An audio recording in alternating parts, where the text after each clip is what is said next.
Get ready for the news that is shaking up Arkansas.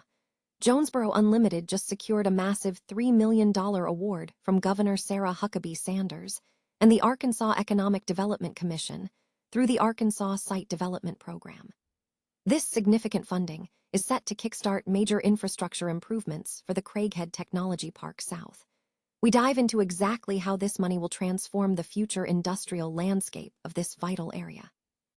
Stop using your finger for notes, sketches, and edits. This Jam Jake stylus pen gives your iPad a smoother, more precise writing feel with palm rejection so your hand can rest naturally on the screen. It charges fast, works for hours, and comes with replacement tips. Perfect for school, work, or creative projects. Check the link in the comments to grab it on Amazon. Switching gears completely, the action is heating up in the world of high-stakes poker. The Asian Poker Tour is rolling out the complete schedule for the APT Championship 2026, and the stakes have never been higher. We break down the massive prize pools, the incredible tournament entries, and why this event is shaping up to be the biggest poker festival in Asia. In financial markets, Compagnie Financière Tradition reported phenomenal results in the first quarter of 2026. We look closely at the numbers, focusing on their consolidated revenue, including joint ventures, and what the recent foreign exchange movements tell us about the company's sustained growth trajectory.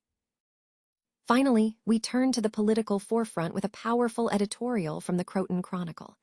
A voice is speaking out about the challenges facing the Hudson Valley, demanding change from Congressman Mike Lawler and calling for bold solutions on everything from the cost of living to healthcare reform. Don't miss this urgent call to action. Stay tuned for the full story. Jonesboro Unlimited has secured a significant $3 million award to advance industrial site development at the Craighead Technology Park South. The funding, provided by Governor Sarah Huckabee Sanders and the Arkansas Economic Development Commission through the Arkansas Site Development Program, was announced on April 28, 2026, at the state capitol. The $3,010,000 will be utilized by Jonesboro Unlimited to extend wastewater lines to the 612-acre CTP South, bolstering the site's readiness for future industrial expansion. This initiative builds upon a previous $2 million award received in 2024 for waterline extensions and system enhancements at the same location, significantly increasing the capacity of city water and light in CTP South. Stephen Lamb, Vice President of Economic Development for Jonesboro Unlimited, expressed enthusiasm about the funding. Lamb stated that the new award will provide increased wastewater access for prospective industrial users, emphasizing that CTP South is a prime opportunity in the multi-state region. He credited the support from Governor Sanders, the legislature, and the AEDC for enhancing the site's competitive attributes, and noted the funds will have a substantial impact on economic development across Arkansas. The Arkansas Site Development Program, established by the AEDC with support from Governor Sanders and the Arkansas General Assembly, aims to help local communities compete for economic development projects. To qualify, applicants must possess an industrial site of at least 30 contiguous acres listed in the Arkansas Site Selection Database and owned or optioned by the applicant. Jonesboro Unlimited was one of 21 organizations selected this year, receiving a total of $25 million in awards. The Asian Poker Tour is setting its sights on a record-breaking season with the release of the complete schedule for the APT Championship 2026. The highly anticipated conclusion to the tour's season will take place from November 13th to 29th, partnering with the Chinese Texas Hold'em Poker Club. The 17-day festival will be hosted at the Asia Poker Arena and Red Space in Taipei, Taiwan. The APT Championship 2026 is poised for another monumental showing. Following a record-setting 2025, where the festival attracted 28,265 entries and $34 million in prize money, the current iteration aims to surpass previous benchmarks.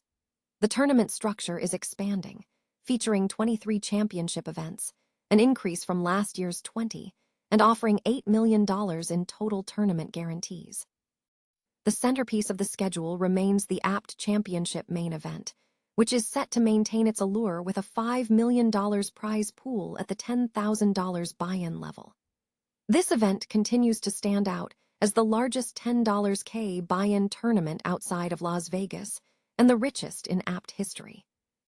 High-stakes action is further highlighted by a trio of major buy-ins, including the $25,000 Super High Roller Championship, the $50,000 Superstar Championship, and the $15,000 High Roller Championship.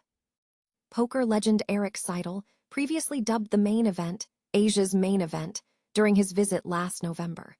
Momentum is strong, evidenced by India's Nishant Sharma securing a $1.1 million top prize in 2025. Players can qualify for the main event through preceding tour events and Natural 8 satellite play.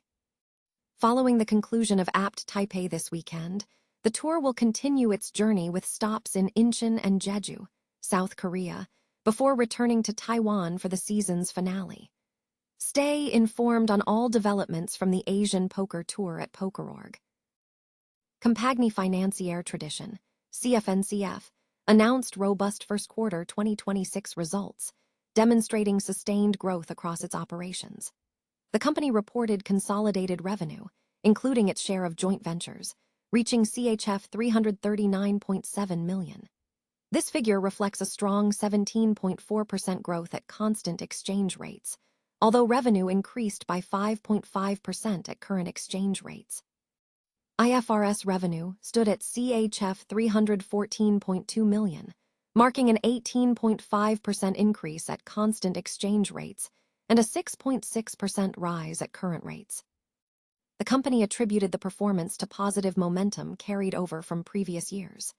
However, management highlighted a pronounced foreign exchange base effect stemming from U.S. dollar movements. This effect notably dampened current rate growth in the first quarter, stemming from the U.S. dollar appreciating against the Swiss franc in the preceding period, before depreciating significantly following U.S. tariff announcements in April 2025. The company anticipates this base effect will gradually subside over the year, contingent upon the Swiss franc maintaining relative stability in subsequent quarters. Revenue breakdown shows the interdealer broking business, IDB, contributed CHF 327.6 million, up 5.8% at current rates and 17.6% at constant rates. Retail investors, non-IDB, revenue saw a slight decline, falling by 3.6% at current rates, despite a 13.9% increase at constant rates. Compagnie Financière Tradition, SA, remains a global leader in interdealer brokerage, servicing over 30 countries with a diverse range of financial and commodity products. The Croton Chronicle has published guest editorials from 5 remaining Democratic Party candidates in the 17th congressional district race, offering deep dives into their commitment to the community. John Capello's campaign has not yet responded to contact attempts. One compelling editorial, titled, "The Hudson Valley Raised Me. I'm here to keep fighting for it," speaks powerfully to a candidate's personal connection to the region and their motivation for seeking office. The editorial details the author's family history in the Hudson Valley, tracing roots through generations involved in local industry and public service, emphasizing instilled values of hard work and community service. The author recounts a personal journey marked by military service, including deployments to Iraq, achieving significant leadership roles in special operations, and serving in high-level government positions, such as the White House as Director for Counterterrorism and at the Cybersecurity and Infrastructure Security Agency. This background underscores a commitment to national security and public infrastructure. The piece pivots to a critique of the incumbent, Mike Lawler, accusing him of advancing an agenda characterized by chaos and corruption that has led to a skyrocketing cost of living in the district.